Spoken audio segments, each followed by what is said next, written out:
दोस्तों नमस्कार। स्वागत है आपका स्टडी फॉर सिविल सर्विसेज में। दोस्तों प्रश्न संख्या 400 तक हमने मध्यकालीन भारतीय इतिहास की जो प्रश्नों की सीरीज थी उसे जारी रखा था। वहाँ तक वीडियो लेक्चर कंप्लीट हो गए थे और ये जो वीडियो लेक्चर है इसमें 401वें प्रश्न से हम आगे की चर्चा करेंगे। आगे जो बहुविकल्पीय प्रश्न हैं उन्हें देखेंगे। तो चलिए शुरू करते हैं। और शुरू करने से पहले कुछ जानकारी यहाँ कोर्सेज के बारे में जो कि पेड भी हैं और फ्री भी हैं, दोनों को देख लेते हैं। तो देखिए दोस्तों, हमारे जो पेड कोर्सेज हैं वो अलग अलग सिविल सेवा परीक्षाओं के लिए संचालित होते हैं, जिसमें यूपीपीएससी, एमपीपीएससी और बीपीएससी द्वारा कंडक्ट होने वाली परीक्षाएं हैं। इसके अलावा संघ लोक सेवा आयोग की जो सिविल सेवा प्रारंभिक परीक्षा है उसके लिए भी इसे लॉन्च किया गया है और ये सब संचालित हो रहे हैं टेलीग्राम के माध्यम से। अगर आप इनसे जुड़कर लाभ लेना चाहते हैं और घर बैठे तैयारी करना चाहते हैं पूरे मार्गदर्शन के साथ, तो आप इनसे जुड़ सकते हैं। और जो प्रक्रिया है उसे समझने के लिए नीचे 2 नंबर दिए गए हैं, 2 कॉलिंग नंबर्स हैं, उन पे आप फ़ोन भी कर सकते हैं और व्हाट्सएप के जरिए भी संपर्क कर सकते हैं। इसके अलावा फ्री स्टडी मटेरियल और वीडियो के नोटिफिकेशन के लिए हमारा जो फ्री वाला टेलीग्राम चैनल है उसे ज़रूर ज्वाइन कर लीजिए। Only UPPSC by study for civil services link के जरिए ज्वाइन कर सकते हैं, तो लिंक के द्वारा, और नहीं तो टेलीग्राम में जाकर आप सर्च करके भी ज्वाइन कर सकते हैं। वहाँ पर आपको जितनी भी अध्ययन सामग्री और जितनी भी सूचनाएं मिलेंगी वो पूरी तरह से निःशुल्क होंगी और आप अपडेटेड रहेंगे। इसके अतिरिक्त जो यूट्यूब है उस पर 4 चैनल वर्तमान में चल रहे हैं और ये सभी चैनल अपने आप में उपयोगी है। अगर आप इन्हें सब्सक्राइब करके और इनके वीडियोस को देखते हैं, उससे नोट्स बनाते हैं, तो ये आपके लिए फ़ायदेमंद रहेगा। इसके अलावा आप इसे लाइक और शेयर करते रहिए ताकि ये दूसरों तक भी पहुँचे। और वीडियो जितने भी हैं वो निःशुल्क हैं, लेकिन अगर आपको पीडीएफ चाहिए जिसके आधार पर ये वीडियोज़ बनते हैं तो उसका आपको एक चार्ज देना पड़ेगा, ऐसा नियम है। वीडियो आप देखिए, उससे नोट्स बनाइए, उसका कोई पैसा आपसे ना तो लिया जाता था और न लिया जाएगा। तो चलिए अब आगे चलते हैं। प्रश्न संख्या 401 को देखिए। जहांगीर के द्वारा जारी 12 अध्यादेशों में कौन कौन सी चीजें शामिल थी? जकात, तमगा, मीर बहरी आदि करों का पुनर्निर्धारण, मतलब इन करों को फिर से निर्धारित किया गया, ये करों के नाम है। इसके बाद सड़कों पर चोरी डकैती के संबंध में नियम बनाए गए। मादक वस्तुओं के उत्पादन और बिक्री पर रोक लगा दी गई। मादक वस्तु मतलब नशीली चीजें। और इसके अलावा रविवार के प्रति सम्मान। अब आपको बताना है इसमें से कौन से जो थे वो 12 अध्यादेशों के अंतर्गत आते थे। सभी आते थे या इसमें से कुछ आते थे? तो इसका सही उत्तर हो जाएगा बी, अर्थात दूसरा, तीसरा और चौथा। कैसे, आइए देखते हैं। तो जहांगीर ने अपने 12 अध्यादेश जारी किए थे। अब ये अध्यादेश कौन कौन से हैं? तो जकात, तमगा और मीर बहरी आदि करों पर यहाँ पर निषेध लगा दिया गया। उनका फिर से निर्धारण नहीं किया गया बल्कि उन्हें रोक दिया गया। तो यहाँ जो पहला कथन है वो इसीलिए गलत हो जाता है। ये पहला इसीलिए गलत होता है, यहाँ पर पुनर्निर्धारण नहीं होता है, इसे बैन कर दिया जाता है, इसे रोक दिया जाता है। और चलते हैं आगे। सड़कों पर चोरी डकैती के संबंध में नियम बनाए गए। मादक वस्तुओं के उत्पादन और बिक्री पर रोक लगा दी गई और रविवार के प्रति सम्मान। इसके अलावा और कौन कौन सी चीजें थी? तो मृत व्यक्तियों की संपत्तियों पर उसके उत्तराधिकारी का अधिकार होता था। उत्तराधिकारी अगर नहीं है तो वह संपत्ति जो थी वो राज्य कर्मचारियों और सार्वजनिक भवनों, जो सार्वजनिक इमारतें होती थी, और कुओं आदि के निर्माण में व्यय की जाती थी, मतलब राज्य के काम में ले ली जाती थी। घरों की कुओं तथा यहाँ आप देख सकते हैं अंग विच्छेदन का निषेध किया गया, मतलब कुछ जो बुरी प्रथाएं थी उनका अंत कर दिया गया। और यही जहांगीर के 12 अध्यादेश थे। इसके अतिरिक्त और देखिए, संपत्ति पर बलपूर्वक अधिकार करने की मनाही कर दी गई। चिकित्सालयों का उचित प्रबंध कराया गया, मतलब चिकित्सा की अच्छी व्यवस्था कराई गई। इसके अलावा 9वां है निश्चित दिनों, कुछ फिक्स दिन थे जैसे कि बृहस्पतिवार को जहांगीर के सिंहासनारोहण के दिन और रविवार को अकबर के जन्मदिन के दिन पशुबद्ध था, अर्थात पशुओं की बलि थी, उसे निषिद्ध कर दिया गया। इस दिन पशुओं को मारा नहीं जाता था।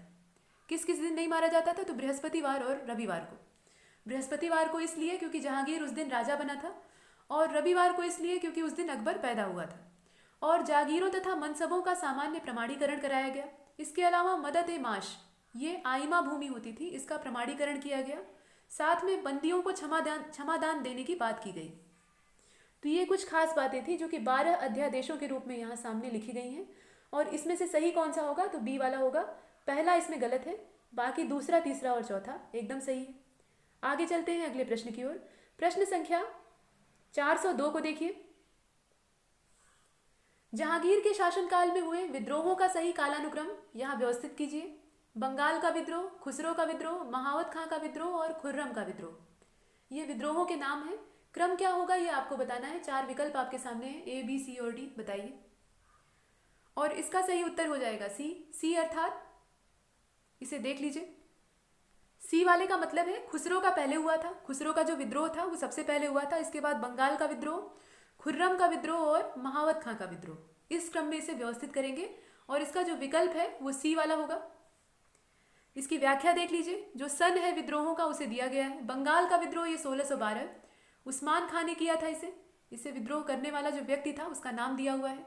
महावत खां का विद्रोह ये 1626 में हुआ था। खुर्रम का विद्रोह 1623 और खुसरो का विद्रोह ये 1606 में हुआ था। तो इसमें सी वाला सही होगा, जो क्रम था वो यही होगा। आगे बढ़ते हैं 403वें प्रश्न की ओर। जहांगीर के शासनकाल की घटनाओं का सही कालानुक्रम यहाँ बताइए। गिरजाघरों को बंद करने का आदेश दिया गया, पहली बार रक्षाबंधन मनाया गया, योगियों से भेंट की गई और खुसरो की हत्या हो गई। आपको बताना है इसमें से सही कौन सा है। मतलब सही का मतलब समझ रहे हैं, इसे व्यवस्थित करना है आपको, एक क्रम से व्यवस्थित करना है कि पहले कौन सी घटना हुई और बाद में कौन सी घटना हुई। घटनाओं को एक क्रम से सेट करिए और बताइए। ए वाला होगा, बी वाला होगा, सी वाला होगा या फिर डी वाला होगा। तो इसका सही उत्तर हो जाएगा सी। सी अर्थात 2 1 3 4, पहली बार रक्षाबंधन, इसके बाद इसमें सी वाला सही है। तो 2 1 3 4 का मतलब क्या है, पहले रक्षाबंधन, इसके बाद गिरजाघर वाला मतलब गिरजाघरों को बंद करने का आदेश, इसके बाद योगियों से भेंट और अंत में खुसरो की हत्या। आइए इसकी व्याख्या देख लेते हैं। तो गिरजाघरों को बंद करने का आदेश ये 1613 का है।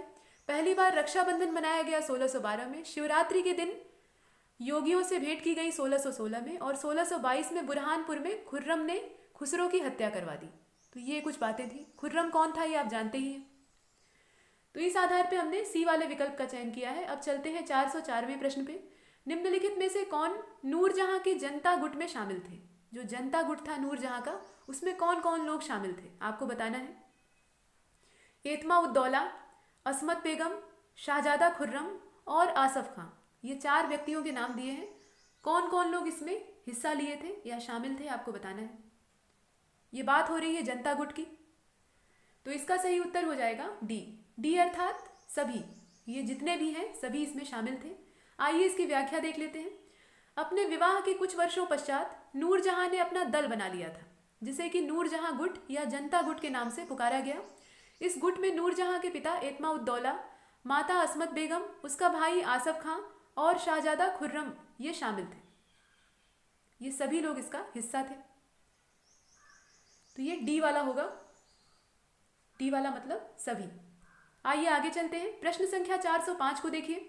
मेहरुन्निसा के संदर्भ में निम्नलिखित कथनों पर विचार कीजिए। इसके पिता गियास बेग तेहरान के निवासी थे।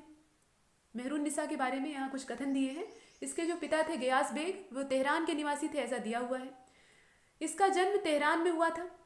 17 वर्ष की आयु में इनका विवाह अली कुली खां से हो गया था और जहांगीर ने मई 1609 में इनसे विवाह कर लिया था। आपको बताना है इसमें से सही कौन सा है। जो विकल्प दिए हुए हैं उन्हें देखिए और बताइए। तो इसका सही उत्तर हो जाएगा ए, अर्थात पहला और तीसरा। पहला और तीसरा सही है, दूसरा और चौथा इसमें गलत है। कैसे गलत है आइए देखते हैं। तो नूरजहां का मूल नाम मेहरुन्निसा था। नूरजहां का ही वास्तविक नाम मेहरुन्निसा था। नूर महल जिसे कि प्रसाद ज्योति और नूरजहां जग ज्योति, मतलब नूर महल का मतलब होता है प्रसाद ज्योति और नूरजहां मतलब जग ज्योति। इसकी पदवी इसे जहांगीर ने दी थी और इसके पिता गियास बेग ये तेहरान के निवासी थे। तो पहला वाला सही होता है। और देखिए नूरजहां का जन्म कंधार में हुआ था और यहाँ दिया हुआ है कि नूरजहां का जन्म तेहरान में हुआ था, इसलिए दूसरा वाला गलत हो जाता है।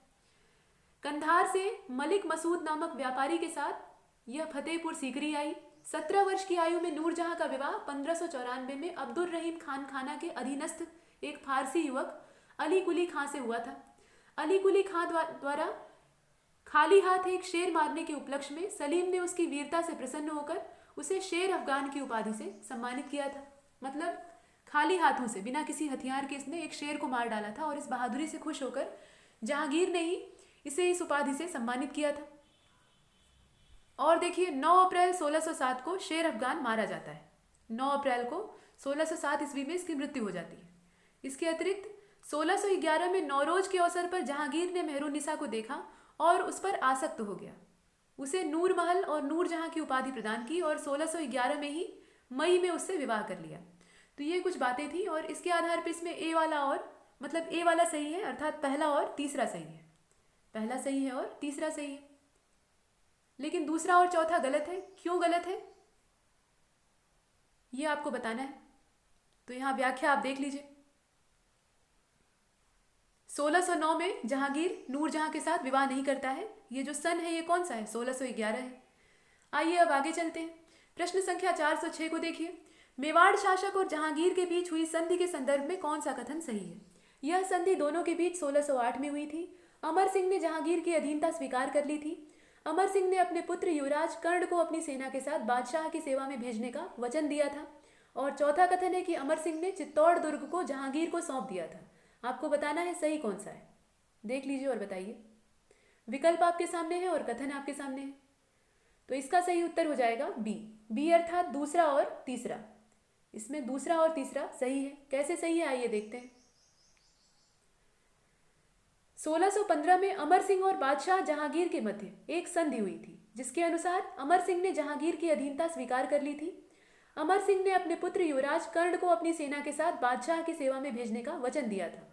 अमर सिंह को चित्तौड़ दुर्ग इस शर्त पे लौटाया गया था कि वह न तो इसकी किलाबंदी करेगा और न ही उसकी मरम्मत कराएगा, मतलब किसी भी तरह से उस पर अपना हक नहीं जताएगा। तो दूसरा और तीसरा इसमें सही है। ठीक है, और देख लीजिए यहां पर जो संधि हुई थी उसके अंदर कौन कौन सी शर्तें थी, इनका वर्णन आप व्याख्या में देख रहे हैं और उसी से संबंधित है ये प्रश्न। तो इसका बी वाला विकल्प सही होता है। प्रश्न संख्या 407 की ओर चलते हैं। जहांगीर की मेवाड़ विजय के संदर्भ में यहाँ पर कुछ कथन दिए हुए हैं। क्या कथन है कि मेवाड़ विजय के लिए भेजे गए अभियानों के नेतृत्वकर्ताओं का सही क्रम आपको बैठाना है। मेवाड़ विजय हासिल करने के लिए जहांगीर ने जो अभियान भेजे थे उसके अपने अपने नेता थे, तो उन नेताओं को एक सही क्रम में व्यवस्थित करना है। महावत खां, शाहजादा परवेज, आसफ खां, अब्दुल्ला खां और शाहजादा खुर्रम। बताइए इसका सही क्रम क्या होगा? तो इसका बी वाला होगा। बी वाला मतलब शहजादा परवेज, आसफ खां, इसके बाद अब्दुल्ला खां, महावत खां और शहजादा खुर्रम। ये इसका सही क्रम है। मतलब शहजादा परवेज तथा आसफ खां, इसके बाद अब्दुल्ला खां, महावत खां और शाहजादा खुर्रम, ये इसका सही क्रम होगा। पहला अभियान 1605 में ये शहजादा परवेज तथा आसफ खां के नेतृत्व में गया था। इसके बाद अब्दुल्ला खां के नेतृत्व में 1608 में, महावत खां के नेतृत्व में 1609 में और खुर्रम के नेतृत्व में 1613 में। खुर्रम ने अमर सिंह को संधि करने के लिए बाध्य कर दिया था और विवश होकर अमर सिंह ने अपने मामा शुभकर्ण तथा विश्वास पात्र सामंत हरदास झाला को मुगलों के पास संधि करने के लिए भेजा था। और संधि के बारे में आपने यहाँ पीछे देखा ही है। और देखिए इसका बी वाला सही होगा। बी वाला मतलब ये वाला। आगे बढ़ते हैं अगले प्रश्न की ओर। प्रश्न संख्या 408 को देखिए। जहांगीर द्वारा अहमदनगर विजय अभियानों के संदर्भ में निम्नलिखित कथनों पर विचार कीजिए। 4 कथन आपके सामने हैं। कौन कौन से कथन है देखते हैं। तो 1608 में अब्दुल रहीम खान खाना के नेतृत्व में अहमदनगर के विरुद्ध अभियान भेजा गया था, लेकिन यह असफल हो गया। मतलब पहला अभियान ये 1608 में भेजा गया था और ये असफल रहा। 1609 में शाहजादा परवेज के नेतृत्व में भेजा गया था। 1611 में अब्दुल्ला खां के नेतृत्व में भेजा गया था और यह भी पराजित हुआ। जहांगीर ने 1617 में शाहजादा खुर्रम को विशाल सेना के साथ दक्कन में भेजा था, मतलब दक्षिणी क्षेत्र में भेजा था। आपको बताना है कौन सा सही है। देख लीजिए और बताइए। विकल्प आपके सामने है और कथन भी आपके सामने है और इसका सही उत्तर हो जाएगा ए। ए अर्थात पहला, तीसरा और चौथा। पहला सही है, तीसरा सही है और चौथा सही है, लेकिन दूसरा गलत है, ऐसा कहा गया है। आइए देखते हैं क्यों। 1608 में अब्दुल रहीम खान खाना के नेतृत्व में अहमदनगर के विरुद्ध अभियान भेजा गया, लेकिन ये असफल रहा। तो पहला कथन बिल्कुल ठीक है। इसके बाद और देखिए। 1610 में शाहजादा परवेज के नेतृत्व में ये अभियान भेजा गया, लेकिन वह भी पराजित हुआ। 1611 में पुनः योजना बनाई गई तथा दो तरफा आक्रमण किया गया और खाने जहां और मान सिंह को बरार तथा अब्दुल्ला खां को गुजरात की ओर प्रस्थान करना था, किंतु निर्धारित समय से पहले ही अब्दुल्ला खान ने आक्रमण कर दिया। मतलब यहाँ पर जो योजना बनी थी उससे पहले ही इनके द्वारा आक्रमण कर दिया जाता है और मलिक अंबर के द्वारा ये हार जाते हैं। इसके बाद जहांगीर ने अब्दुल रहीम खान खाना को पुनः दक्षिण अभियान के लिए सेनाध्यक्ष नियुक्त किया और 1616 में अहमदनगर, बीजापुर, गोलकुंडा, ये तीनों जो थे यहाँ की संयुक्त सेनाओं को मराठों की मदद से, मराठों की यहाँ पर सहायता ली गई थी। अब्दुल रहीम ने करारी शिकस्त दी। ये जो तीनों संयुक्त सेनाएं थी, इनके विरुद्ध लड़ने के लिए यहाँ मराठों की मदद ली गई थी और इसमें अब्दुल रहीम को विजय हासिल हुई थी। मुगलों ने नई निजामशाही राजधानी यहाँ पर खिड़की पर अधिकार कर लिया। जो नई निजामशाही की राजधानी थी खिड़की, उस पर कब्जा कर लिया गया। मुगलों के द्वारा ऐसा किया गया और जहांगीर ने 1617 में शाहजादा खुर्रम इसे विशाल सेना के साथ दक्कन में भेजा था। ये काम जो था ये 1617 में किया गया था। ऐसी स्थिति में मलिक अंबर ने आत्मसमर्पण कर दिया था और 1617 ईस्वी में बीजापुर के सुल्तान अली आदिल शाह की मध्यस्थता से जहांगीर से शांति समझौता कर लिया गया था। तो यहाँ कुछ बातें दक्कन अभियान के बारे में थी जो कि इस प्रश्न में दी गई हैं और इस आधार पे हमने ए वाले विकल्प का चयन किया है, मतलब पहला, तीसरा और चौथा। आगे बढ़ते हैं अगले प्रश्न की ओर। प्रश्न संख्या 409 को देखिए। मलिक अंबर के संदर्भ में निम्नलिखित कथनों पर विचार कीजिए। यह बगदाद का निवासी था। और देखिए, इसे मुर्तजा निजाम शाह के मंत्री मीरक दबीर चंगेज खान ने कासिम ख्वाजा नामक एक व्यक्ति से खरीदा था। बाद में यह मुर्तजा निजाम शाह प्रथम का प्रधानमंत्री बन गया। ये जो कथन है ये मलिक अंबर के बारे में है, जिसके बारे में पिछले कथन में, मतलब पिछले प्रश्न में चर्चा हो रही थी। आपको बताना है सही कौन सा है। देख लीजिए तीनों कथन सभी सही है या इसमें से कुछ ही सही है। तो इसका सही उत्तर हो जाएगा बी। बी अर्थात केवल दूसरा। केवल दूसरा सही कैसे है आइए देखते हैं। तो मलिक अंबर अबिसिनियाई क्षेत्र का निवासी था। ये बगदाद का निवासी नहीं था, तो पहला कथन गलत हो जाता है। ये कहाँ का निवासी था? अबिसिनिया का। इसे अहमदनगर के मुर्तजा निजाम शाह के मंत्री मीरक दबीर चंगेज खान ने कासिम ख्वाजा नामक व्यक्ति से खरीदा था। कालांतर में, मतलब बाद में, इसने मुर्तजा निजाम शाह द्वितीय को सुल्तान नियुक्त कर स्वयं उसका प्रधानमंत्री बन गया था। यहाँ पर ये निजाम शाह द्वितीय को सुल्तान नियुक्त करता है, न कि प्रथम को। तो यहाँ पर तीसरा और पहला दोनों गलत हो जाते हैं, सिर्फ दूसरा सही है। और दूसरा सही है तो इसका बी वाला विकल्प ठीक होगा। आगे बढ़ते हैं अगले प्रश्न की ओर। प्रश्न संख्या 410 को देखिए। जहांगीर के दरबार में जो अंग्रेजों के दूत आए थे, उनका सही क्रम आपको बैठाना है। मतलब कौन सा दूत किस सन में आया था। अलग अलग दूतों के नाम आप देख सकते हैं, सूची 1 में दिए हुए हैं और सूची 2 में जो ईस्वी है अर्थात सन है वो दिया हुआ है। सही मिलान करके आपको उत्तर तक पहुंचना है। विकल्प भी देख लीजिए। कैप्टन हॉकिंस, इसके अलावा पॉल कैनिंग, टॉमस रो। सूची 2 को देखिए, 1615, 1608 और 1612। इसका सही मिलान क्या होना चाहिए? तो सही उत्तर हो जाएगा ए। ए अर्थात BCA, पहले वाले का बी, दूसरे वाले का सी और तीसरे वाले का ए। आगे बढ़ते हैं अगले प्रश्न की ओर। प्रश्न संख्या 411 को देखिए। जहांगीर के संदर्भ में निम्नलिखित कथनों पर विचार कीजिए। इसने 1612 से 1615 तक वृंदावन के चैतन्य पंथियों को 5 अनुदान दिए थे। अपने अजमेर की पुष्कर यात्रा के दौरान वहां के वराह मंदिर को तोड़ने का आदेश दिया था। अजमेर में जहांगीर ने पुष्कर का पूरा गांव वहां के ब्राह्मणों को मदद-ए-माश के तौर पर दे रखा था। 1619 में इसने जैन मंदिरों को बंद करने और जैन यात्रियों को साम्राज्य से बाहर निकालने का आदेश दिया। ये कुछ कथन दिए हुए हैं, आपको बताना है इसमें से सही कौन सा है। बताइए, विकल्प देख लीजिए और बताइए। तो इसका सही उत्तर हो जाएगा ए वाला, पहला, दूसरा और तीसरा। इसमें पहला सही है, दूसरा सही है और तीसरा सही है। कैसे सही है तो देख लेते हैं। 1617 में इसने जैन मंदिरों को बंद करने और जैन यात्रियों को साम्राज्य से बाहर निकालने का आदेश दिया था। तो देखिए, ये आदेश तो दिया गया था, लेकिन ये 1619 में नहीं दिया गया था, बल्कि 1617 में दिया गया था। तो इस आधार पे चौथा इसमें गलत हो जाता है, बाकी तीनों इसमें ठीक है। पहला, दूसरा, तीसरा सही है और इसमें ए वाला विकल्प इस आधार पे सही होता है। आगे बढ़ते हैं अगले प्रश्न की ओर। प्रश्न संख्या 412 को देखिए। निम्नलिखित कथनों पर विचार कीजिए। जहांगीर ने पुर्तगाली फादर जेवियर से ईसाई धर्म की शिक्षा ग्रहण की थी। उज्जैन निवासी जदरूप गोसाई से भेंट करने के बाद, मतलब यहाँ पर जहांगीर की मुलाकात की बात की जा रही है, तो मुलाकात किससे होती है? उज्जैन के निवासी जदरूप गोसाई से। और ये इसके शासन के 13वें वर्ष में मतलब ये भेंट होती है, ये मुलाकात होती है। 1617 ईस्वी में प्रसिद्ध सूफी संत शेख अहमद सरहिंदी को ग्वालियर के दुर्ग में कैद करवा लिया गया था और जहांगीर की मृत्यु 28 अक्टूबर 1627 को भिंबर नामक स्थान पर हो जाती है। आपको बताना है इसमें से सही कौन सा है, देख कर बताइए।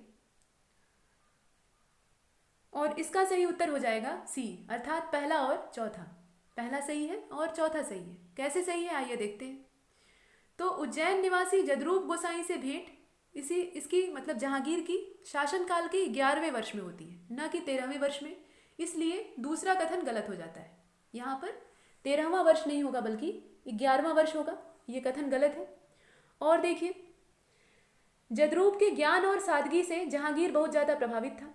1617 ईस्वी में प्रसिद्ध सूफी संत शेख अहमद सरहिंदी को ग्वालियर के दुर्ग में इन्होंने कैद करवा लिया था, क्योंकि शेख अहमद सरहिंदी ने मेहदी होने का दावा किया था और अनेक ऐसे उपदेश दिए थे जिनसे लोग राजद्रोही और धर्मद्रोही बन सकते थे। मतलब इनके विचार जो थे वो धर्म के विरुद्ध और राज्य के विरुद्ध थे, इसलिए इन्हें कैद करवा लिया गया था। तो इसमें सही कौन कौन सा है? इस प्रश्न में सही होगा पहला, तीसरा और चौथा। तो इसका जो सही विकल्प है वो ए वाला होगा, मतलब पहला, तीसरा और चौथा। पहला भी सही है, तीसरा भी सही है और चौथा भी सही है। दूसरा गलत क्यों है ये आप जानते हैं। इसमें उत्तर गलत दिया है, सी नहीं होगा बल्कि यहाँ पर ए होगा। आइए देखते हैं इसमें दूसरा गलत क्यों हुआ, ये आप देख ही चुके हैं। 13वें वर्ष में ये जो भेंट होती है ये नहीं होती है बल्कि 11वें वर्ष में होती है। आइए चलते हैं आगे। प्रश्न संख्या 413 को देखिए। निम्नलिखित में से कौन खुर्रम के प्रथम शिक्षक थे? इसमें से कौन खुर्रम के पहले शिक्षक थे आपको बताना है। पहले वाले, दूसरे वाले, तीसरे वाले या चौथे वाले? इन व्यक्तियों का नाम भी देख लीजिए। हकीम अली गिलानी, मुल्ला कासिम बेग तबरीजी, शेख सूफी और शेख अबुल खैर। कौन से थे?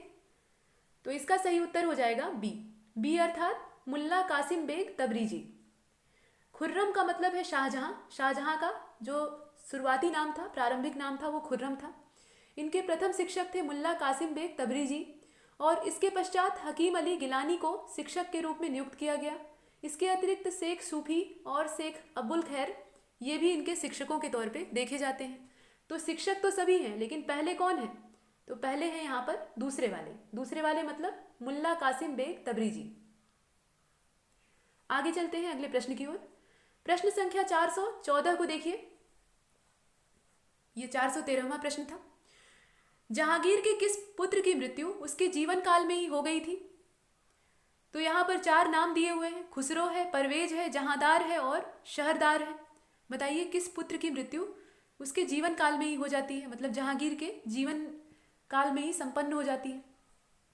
सभी या फिर इसमें से कुछ? तो इसका सही उत्तर हो जाएगा पहला, दूसरा और तीसरा। पहला, दूसरा और तीसरा मतलब खुसरो, परवेज और जहांदार। व्याख्या देख लेते हैं। देखिए, जहांगीर के विभिन्न पत्नियों से, मतलब अलग अलग इसकी जो पत्नियां थी उससे 5 बेटे थे। खुसरो, परवेज, खुर्रम, शहरयार और जहांदार। खुसरो, परवेज और जहांदार की मृत्यु इसके जीवन काल में ही हो जाती है। खुसरो, परवेज और जहांदार की मृत्यु यहाँ पर ये इसके जीवन काल में मतलब जीते जी ही हो जाती है। तो इसके आधार पे ए वाला विकल्प सही होगा। आगे चलते हैं अगले प्रश्न की ओर। प्रश्न संख्या 415 को देखिए। प्रश्न आपके सामने है और विकल्प भी आपके सामने है। शहजादा खुर्रम के संबंध में मतलब शाहजहां के बारे में यहाँ पर कुछ कथन है, उन पर विचार करना है। इसका जन्म 5 जनवरी 1592 ईस्वी में लाहौर में हुआ था। मेवाड़ के विरुद्ध अभियान खुर्रम की पहली सफलता थी। इसका पहला विवाह अर्जुमंद बानो बेगम से हुआ था। शाहजहां की उपाधि के साथ यह गद्दी पर बैठा। तो ये कुछ यहाँ पर कथन दिए हैं, आपको बताना है इसमें से सही कौन सा है, बताइए। और इसका सही उत्तर हो जाएगा पहला और दूसरा। पहला और दूसरा कैसे होगा? पहला और दूसरा ये कैसे होगा? तो आइए व्याख्या देखते हैं।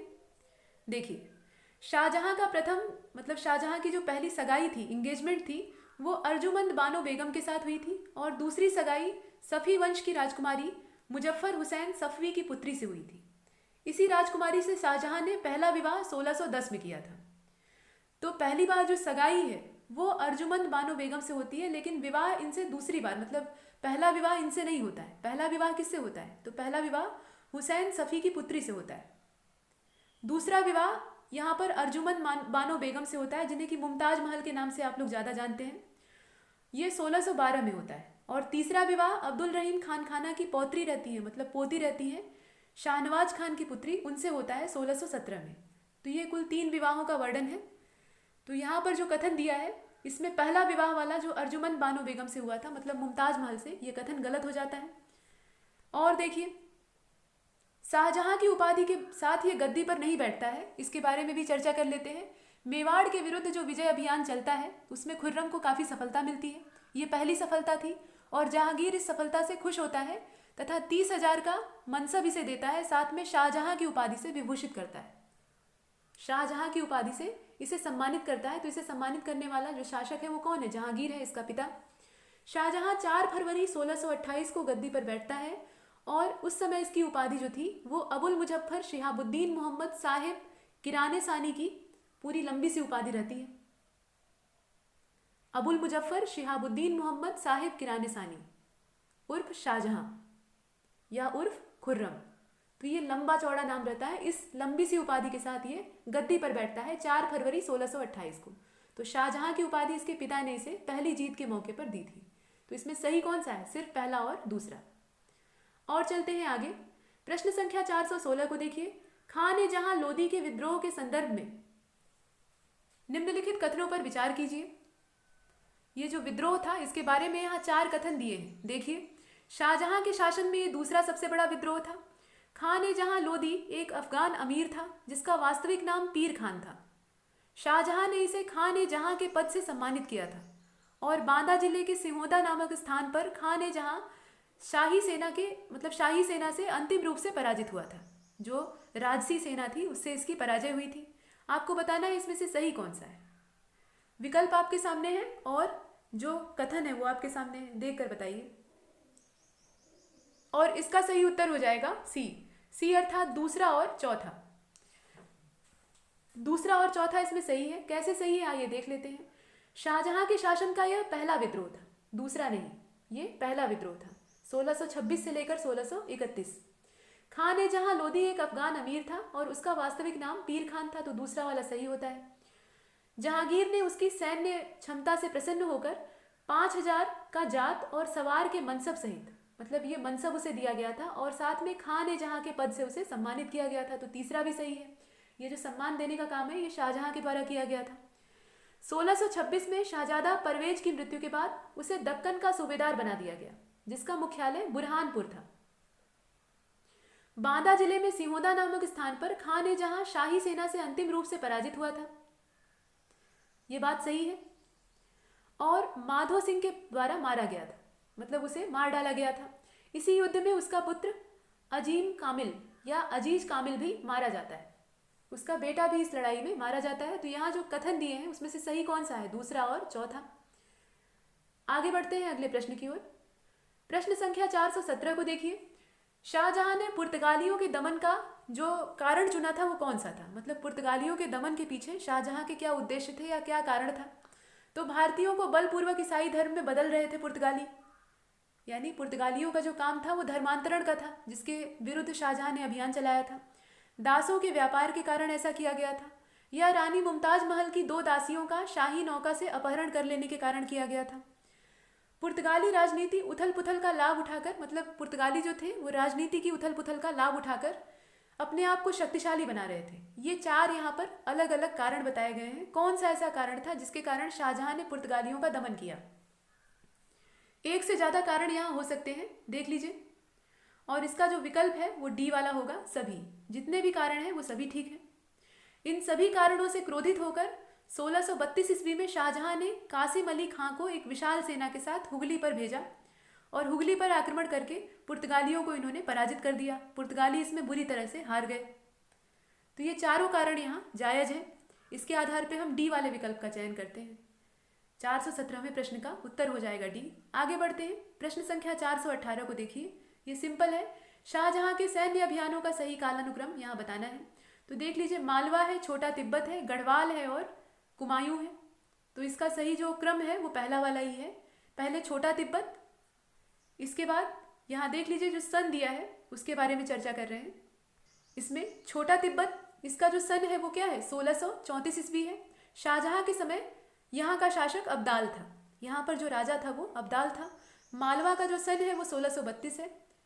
खाता खेड़ी के भगीरथ नामक भील ने उपद्रव प्रारंभ किया था यहाँ पे। और गढ़वाल तथा कुमायूं का जो सन है वो 1654 है। इस क्रम में अगर इसे व्यवस्थित करेंगे तो इसका जो विकल्प है वो ए वाला होगा, पहला ही सही है। आगे चलते हैं अगले प्रश्न की ओर। प्रश्न संख्या 419 को देखिए। मुमताज महल के संदर्भ में निम्नलिखित कथनों पर विचार कीजिए। मुमताज ने शाहजहां से मुमताज के कितने बेटे हुए? तो 4 बच्चे जन्म लिए, माफ कीजिएगा 14 बच्चे जन्म लिए। देखिए, मुमताज महल के बारे में 4 कथन जो दिए हैं उसमें पहला यही था कि मुमताज से शाहजहां के 14 बच्चे जन्म लिए। यहाँ पर 14 संतानों को इन्होंने जन्म दिया। इसमें जीवित बच्चों में 4 लड़के थे और 3 लड़कियां थी। मुमताज की मृत्यु 14वें बच्चे के जन्म के समय 7 जून 1631 में बुरहानपुर में हो जाती है। मृत्यु के पश्चात पहले बुरहानपुर में एक बगीचे में इसे दफनाया जाता है। ये कुछ कथन है, आपको बताना है इसमें से सही कौन सा है, देख लीजिए। और इसका सही उत्तर हो जाएगा डी वाला, अर्थात सभी। इसमें जितने हैं सभी ठीक है। कुल 14 बच्चे होते हैं मुमताज और शाहजहां के, और इसमें जो जीवित बचते हैं वो कुल मिलाकर 7 रहते हैं, 4 लड़के और 3 लड़कियां। और अंतिम जो गौहर आरा बेगम रहती है, उनके जन्म के समय मुमताज की मृत्यु हो जाती है। मृत्यु के बाद इन्हें बुरहानपुर के एक बाग में दफना दिया जाता है। आइए इसकी व्याख्या देख लेते हैं। इसमें डी वाला उत्तर होगा। मुमताज से शाहजहां के 14 बच्चे जन्म लिए, जिसमें 7 बचपन में ही मर गए और 7 जीवित रहे, मतलब आधे जीवित रहे और आधे मर गए। जिसमें 4 लड़के और 3 लड़कियां थी। 4 लड़के कौन कौन से? तो दारा शिकोह, शाह शुजा, औरंगजेब और मुराद बख्श। 3 लड़कियां जहान आरा, रोशन आरा और गौहर आरा, जो कि अंतिम वाली थी। मुमताज की मृत्यु 14वें बच्चे के जन्म के समय 7 जून 1631 को बुरहानपुर में हो जाती है। और पहले उसे बुरहानपुर में एक बगीचे में दफनाया जाता है, लेकिन बाद में उसके अवशेषों को आगरा लाकर यमुना नदी के किनारे दफन कर दिया जाता है, जहां पर ताजमहल है, आप जानते ही हैं। तो ताजमहल में शुरुआती दौर में नहीं दफनाया गया था, शुरुआत में वहीं दफना दिया गया जहां इसकी मृत्यु होती है। और मुमताज महल की स्मृति में शाहजहां ने ताजमहल का निर्माण करवाया। अंतिम में इनकी मृत्यु कैसे होती है? एनीमिया से हो जाती है, मतलब खून की कमी से अंत में मर जाती है। तो प्रारंभ में ये बुरहानपुर में दफनाई जाती है और बाद में इन्हें लाकर यमुना नदी के किनारे दफन कर दिया जाता है और इस पर एक मकबरा बनवा दिया जाता है। मकबरे को आप लोग ताजमहल के नाम से जानते हैं और इसका डी वाला विकल्प सही होगा। इसमें सभी सही है। आगे चलते हैं प्रश्न संख्या 420 की ओर। शाहजहां की दक्षिण नीति के संदर्भ में निम्नलिखित कथनों पर विचार कीजिए। जो दक्कन नीति थी या दक्षिण नीति थी, उसकी हमें चर्चा करनी है। शाहजहां ने दक्षिण में सबसे पहले अहमदनगर पर आक्रमण किया था। शाहजहां के राज्यारोहण के समय अहमदनगर का शासक मुर्तजा प्रथम था। सुल्तान इब्राहिम आदिल शाह की मृत्यु के बाद मोहम्मद आदिल शाह ये सुल्तान बनता है। बीजापुर पर शाहजहां ने 3 बार आक्रमण किए थे। आपको बताना है इसमें से सही कौन सा है, बताइए। विकल्प आपके सामने है और कथन आपके सामने है, और इसका सही उत्तर हो जाएगा ए, अर्थात पहला और तीसरा। पहला सही है और तीसरा सही है। ये दोनों सही है, लेकिन दूसरा चौथा गलत है। ऐसा क्यों? आइए देखते हैं। तो देखिए, शाहजहां के राज्यारोहण के समय अहमदनगर का शासक मुर्तजा द्वितीय था, ये बात है। और यहां पर मुर्तजा प्रथम दिया हुआ है, इसलिए दूसरा गलत हो जाता है। 1626 में मलिक अंबर की मृत्यु के बाद उसका पुत्र फतेह खां अहमदनगर का वजीर बनता है। शाहजहां का प्रोत्साहन पाकर फतेह खां ने सुल्तान मुर्तजा को बंदी बनाकर वध कर दिया था, मतलब मार डाला था। और मुर्तजा के 10 वर्षीय पुत्र हुसैन शाह को अहमदनगर का सुल्तान घोषित कर स्वयं उसका संरक्षक बन गया था, ये बात है। और देखिए, इसने मुगल बादशाह शाहजहां के नाम का खुतबा पढ़वाया और उन्हीं के नाम के सिक्के जारी किए, मतलब ये बादशाह के प्रति पूर्ण समर्पण रखता था। 1633 तक अहमदनगर का अस्तित्व समाप्त हो गया था। तो अहमदनगर का अस्तित्व 1633 में खत्म हो गया। इसके बाद और देख लीजिए, सुल्तान इब्राहिम आदिल शाह की मृत्यु के बाद मोहम्मद आदिल शाह सुल्तान बनते हैं। यहाँ जो दिया हुआ है, इब्राहिम आदिल शाह की मृत्यु के बाद मोहम्मद आदिल शाह ये सुल्तान बनते हैं, तो ये सही है। इसी आधार पे हमने कहा था कि इसमें पहला और तीसरा सही है। और देखिए, 3 दिसंबर 1631 को शाहजहां ने आसफ खां के ऊपर आक्रमण किया और इस आक्रमण में असफल रहा। लेकिन 1636 को शाहजहां ने अपने 3 सेनापतियों, और तीनों सेनापतियों का नाम क्या है? तो खान जहां, खान जामा और खान दौरा, तीनों को आक्रमण करने का आदेश दिया। और 6 मई 1636 को सुल्तान मोहम्मद आदिल शाह ने शांति संधि पर हस्ताक्षर कर दिए, मतलब अंत में शांति संधि या शांति समझौता जो था उस पर दस्तखत कर दिए जाते हैं। तो यहाँ पर बात खत्म होती है और इसमें ए वाला विकल्प सही होता है, पहला और तीसरा। इसका पहला सही है और तीसरा सही है। आगे चलते हैं, देख लीजिए प्रश्न संख्या 421 को देखिए। शाहजहां के गोलकुंडा नीति के संदर्भ में, जो गोलकुंडा नीति शाहजहां की थी उसके संदर्भ में यहाँ पर कुछ कथन दिए हैं, उस पर विचार करना है। बताइए, गोलकुंडा के शासक के यहाँ अपना पहला दूत शेख अब्दुल्ला लतीफ को भेजा था, मतलब ये पहले दूत के रूप में भेजे गए थे। ये सब शाहजहां के द्वारा किया गया था, उसी के संदर्भ में कहा जा रहा है। दूसरी बार शाह अली बेग को दूत के रूप में गोलकुंडा भेजा था। 26 मई 1636 को मुगल तथा गोलकुंडा, मतलब मुगलों और गोलकुंडा के बीच में संधि हो जाती है। ये 3 कथन है, आपको बताना है इसमें से सही कौन सा है। सभी सही है या कुछ ही सही है, देख कर बताइए। और इसका सही उत्तर हो जाएगा सी, अर्थात केवल तीसरा। केवल तीसरा कैसे सही है, आइए देखते हैं। गोलकुंडा के शासक अब्दुल्ला शाह के यहाँ पहला दूत शाह अली बेग, ये 1631 में भेजा गया। ये देखिए, गोलकुंडा के शासक के यहाँ अपना पहला दूत शेख अब्दुल्ला लतीफ को भेजा गया। तो दूत का नाम क्या है, गलत दिया हुआ है। ये पहले दूत का नाम क्या है, शाह अली बेग है। किंतु अब्दुल्ला शाह चतुराई से दूत की मांगों को टाल गया, मतलब जो दूत की डिमांड थी उन्हें इसने स्वीकार नहीं किया। 1636 में दूसरी बार शेख अब्दुल्ला लतीफ को दूत के रूप में भेजा गया गोलकुंडा, और दूत के माध्यम से शाहजहां ने सुल्तान अब्दुल्ला शाह से बकाया कर में 8 लाख रुपए को भेजने और शुक्रवार की नमाज में प्रथम 4 खलीफाओं के नाम और खुतबे में मुगल बादशाह का नाम पढ़े जाने की मांग रखी थी। अपनी मांगें स्वीकृत करने हेतु दबाव डालने के लिए गोलकुंडा की सीमा पर मुगल सेना भी पहुंच गई थी। मतलब राज्य में दूत था और बाहर सेना खड़ी थी कि अगर दूत की बात न माने तो फिर सेना जो बचा हुआ काम है उसको निपटा लेगी। इसके बाद 26 मई 1636 को मुगल और गोलकुंडा के बीच में संधि हो जाती है। तो ये जो अंतिम कथन है ये सही है, पहला और दूसरा इसमें गलत हो जाता है। इस आधार पे हम सी वाले का चयन करते हैं। देखिए, केवल तीसरा। आगे बढ़ते हैं अगले प्रश्न की ओर। प्रश्न संख्या 422 को देखिए। शाहजहां के शासनकालीन दक्षिण के प्रांतों की राजधानियों का सही मिलान कीजिए। एक तरफ प्रांत है और दूसरी तरफ राजधानी है। खानदेश, बरार, तेलंगाना और दौलताबाद। सूची 2 को देखिए। अहमदनगर, नांदेड़, इलिजपुर और बुरहानपुर। मिलान करके बताइए सही मिलान क्या होगा। राजधानियों को आपको राज्य से मिलाना है। विकल्प आपके सामने है और जो सूचियां हैं वो भी दिख रही हैं। इसका सही मिलान हो जाएगा डी। डी अर्थात DCBA, पहले वाले का डी, दूसरे वाले का सी, तीसरे वाले का बी और चौथे वाले का ए। कैसे होगा, व्याख्या देखते हैं। इस समय दक्षिण में मुगल क्षेत्र 4 प्रांतों में बटा हुआ था। दौलताबाद की कुछ समय तक प्रांतीय राजधानी अहमदनगर थी, जिसे बाद में दौलताबाद स्थानांतरित कर दिया गया। मतलब कुछ समय तक राजधानी जो दौलताबाद की थी वो अहमदनगर रहती है, लेकिन बाद में इसे दौलताबाद ही ट्रांसफर कर दिया जाता है। तो ये कुछ कथन थे, इसके आधार पर डी वाला विकल्प इसमें चुनते हैं, DCBA। आगे बढ़ते हैं अगले प्रश्न की ओर। प्रश्न संख्या 423 को देखिए। शाहजहां द्वारा औरंगजेब को सूबेदारी से हटाने के कारणों में कौन कौन से कारण शामिल थे। तो दारा की ईर्ष्या, जिसने औरंगजेब के खिलाफ शाहजहां के कान भरे थे। दारा शिकोह, ये भी शाहजहां का ही बेटा था।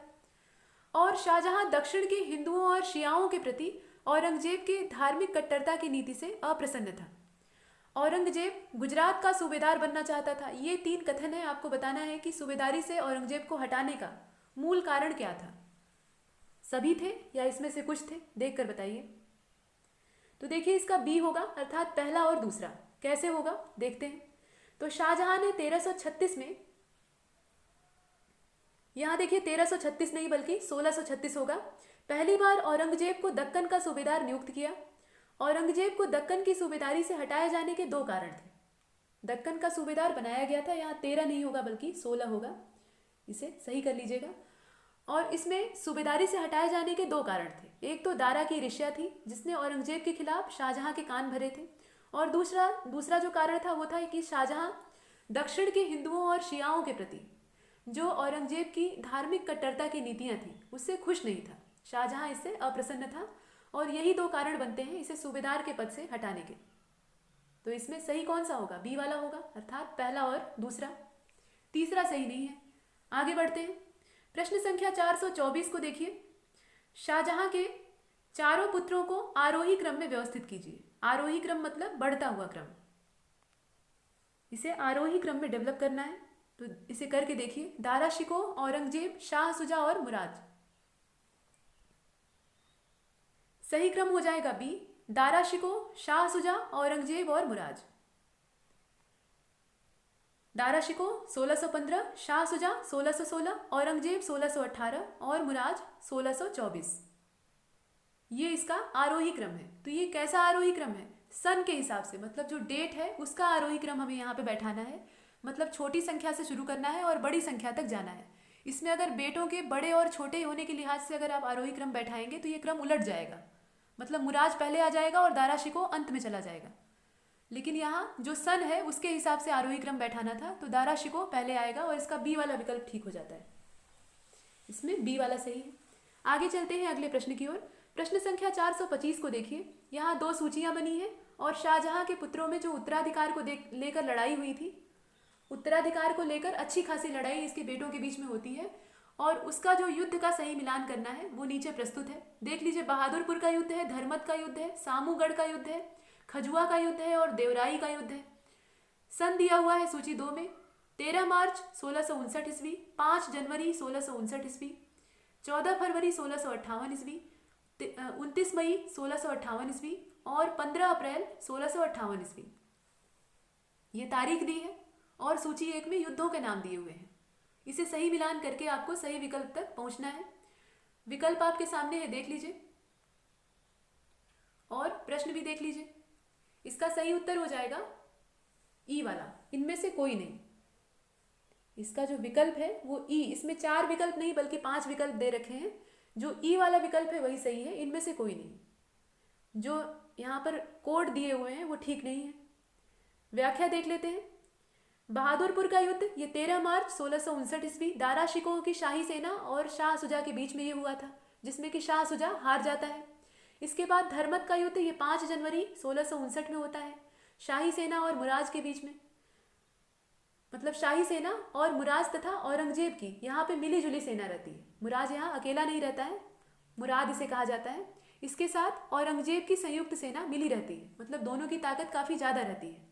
लेकिन इसमें होता क्या है, जो ज़्यादा ताकतवर रहेगा वो जीत जाएगा, तो इसीलिए मुराद और औरंगजेब की जो सेना रहती है वो जीत जाती है। सामूगढ़ का युद्ध ये कब होता है? ये 14 फरवरी 1658 ईस्वी में होता है।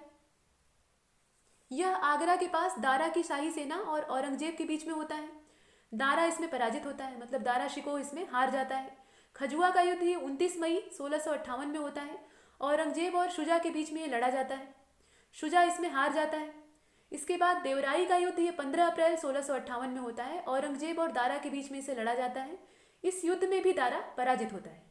तो ये कुछ बातें थी और इसमें कोई भी जो है वो सही मैच नहीं कर रहा था, इसलिए इसका ई वाला विकल्प हम चुनते हैं, इनमें से कोई नहीं। आगे चलते हैं। प्रश्न संख्या 426 को देखिए। शाहजहां के अंतिम दिनों के संदर्भ में निम्नलिखित कथनों पर विचार कीजिए। जीवन के अंतिम 8 वर्ष उसने आगरा के किले के शाह बुर्ज में एक बंदी के भांति व्यतीत किए थे। मतलब अपनी जिंदगी का जो अंतिम समय था, अंतिम 8 साल था, वो इसने आगरा के किले में कैदी के रूप में गुजारे थे। इसका एकमात्र सहारा इसकी पुत्री रोशन आरा थी। अंत में 22 जनवरी 1666 को इसकी मृत्यु हो जाती है और इसके शव को शाही सम्मान के साथ दफनाया जाता है। ये 4 कथन है, आपको बताना है कि सही कौन सा है। देख लीजिए और इसका जो सही उत्तर हो जाएगा वो होगा ए, अर्थात पहला और तीसरा। पहला और तीसरा इसमें सही है। कैसे सही है आइए देख लेते हैं। शाहजहां के जीवन के अंतिम 8 वर्ष उसने आगरा के किले के शाह बुर्ज में एक बंदी के भांति व्यतीत किए थे, ये सही है। इसके बाद और देखिए, यहाँ पर उसे कैदी किसने बनाया था? औरंगजेब ने बनाया था। शाहजहां का एकमात्र सहारा उसकी पुत्री जहान आरा थी, रोशन आरा नहीं थी, जिसने मृत्यु तक उसकी सेवा की। अंत में 22 जनवरी 1666 को इसकी मृत्यु हो जाती है और उसके शव को उसकी प्रिय पत्नी मुमताज महल की कब्र के बगल में साधारण नौकरों के द्वारा दफना दिया जाता है। मतलब शाही सम्मान की यहाँ कोई बात नहीं थी, तो इसलिए इसमें ए वाला सही होगा, मतलब पहला और तीसरा। दूसरा और चौथा इसमें गलत है। अगले प्रश्न की ओर चलते हैं। प्रश्न संख्या 427 को देखिए। शाहजहां अपने पुत्रों की प्रशासक के रूप में नियुक्तियां करता है, मतलब अपने पुत्रों को प्रशासक के रूप में नियुक्त करता है। तो किसको कहाँ का सूबेदार बनाता है ये यहाँ महत्वपूर्ण है और इसी आधार पे हमें सूची 1 और सूची 2 को मिलाना है। देख लीजिए, दारा शिकोह, शाह सुजा, औरंगजेब और मुराद। ये सब शहजादों के नाम हैं। और सूची 2 में इन्हें कौन सा क्षेत्र सौंपा गया था, जैसे कि बंगाल है, दक्षिण का सूबेदार है, इलाहाबाद, पंजाब और मुल्तान है, इसके अलावा गुजरात और मालवा है। आपको सही मिलान करके बताना है, सही मिलान इसका क्या कौन सा क्रम होगा। विकल्प आपके सामने है, देख लीजिए। और इसका बी वाला होगा, अर्थात CABD। पहले वाले का C, बी वाला सही है इसका, मतलब पहले वाले का C, दूसरे वाले का A, तीसरे वाले का B और चौथे वाले का D। इस क्रम में इसे मिलाएंगे। आगे चलते हैं। प्रश्न संख्या 428 को देखिए। निम्नलिखित कथनों पर विचार कीजिए। धर्मत के युद्ध में ही मुर्शीद कुली खां लड़ता हुआ मारा गया। देवराई के युद्ध में दारा शिकोह मारा गया। देवराई के युद्ध के बाद औरंगजेब ने अपना पहली बार राजाभिषेक किया था। और देवराई का युद्ध उत्तराधिकार के लिए लड़ा जाने वाला अंतिम युद्ध था। ये 4 कथन है, आपको बताना है कि इनमें से सही कौन सा है।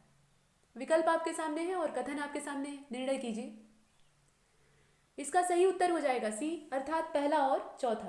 पहला सही है और चौथा सही है। इसमें ये दोनों कथन ठीक है और इसके आधार पे हम C वाले का चयन करते हैं। कैसे, तो आइए देखते हैं। देवराई का युद्ध उत्तराधिकार के लिए लड़ा गया अंतिम युद्ध था, तो चौथा बिल्कुल ठीक है। दारा शिकोह पराजित होता है और दादर के जमींदार मलिक जीवन के पास पहुंचता है, जिसने उसके साथ विश्वासघात किया, मतलब धोखेबाजी की, और उसे बहादुर खान को सौंप दिया। दारा शिकोह यहाँ पर हार जाता है और जब हारता है तो वो एक जमींदार के यहाँ शरण लेता है, लेकिन वो जो जमींदार है वो इसे धोखा देता है और इसे बहादुर खां को सौंप देता है। बहादुर खां ने इसे बंदी बना लिया और दिल्ली ले आया। दिल्ली ले आकर औरंगजेब को सौंप देता है। औरंगजेब ने दारा पर काफिर होने का आरोप लगाया और उसे मृत्युदंड दे दिया और उसे हुमायूं के मकबरे के एक तहखाने में गाड़ दिया गया। तो ये कुछ कथन थे, इसके आधार पर इसमें सिर्फ पहला और चौथा सही है, दूसरा और तीसरा गलत है। युद्ध में दारा शिकोह नहीं मारा जाता है, उसे बाद में मौत की सजा दी जाती है। आगे बढ़ते हैं अगले प्रश्न की ओर। प्रश्न संख्या 429 को देखिए। निम्नलिखित कथनों पर विचार कीजिए। शाहजहां ने न्याय के लिए बुधवार का दिन निश्चित किया था। शाहजहां के शासनकाल में, मतलब इसमें मोरलैंड ने इसे कृषक प्रशांति का युग कहा है।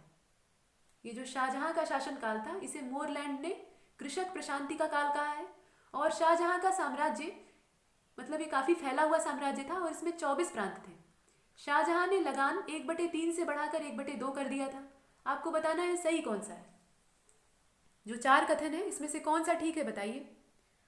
और इसका जो विकल्प है उसको भी देख लीजिए।